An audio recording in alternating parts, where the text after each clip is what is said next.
Assalamualaikum warahmatullahi wabarakatuh.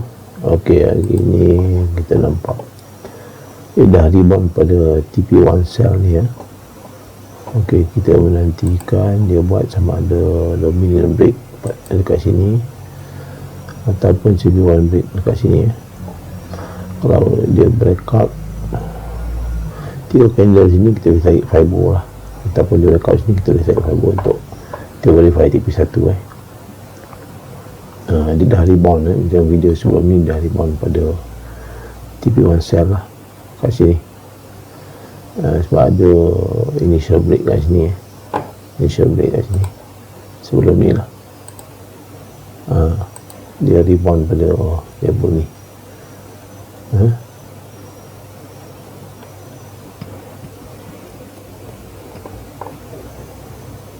Kat sini.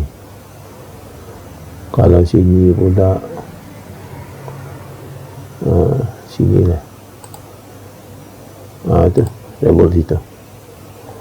Ok, cuma sekarang kita nak menantikan dia buat dominant break candle ni atau CB1 break candle ni tu kita tarik TP1. Ok, terima kasih.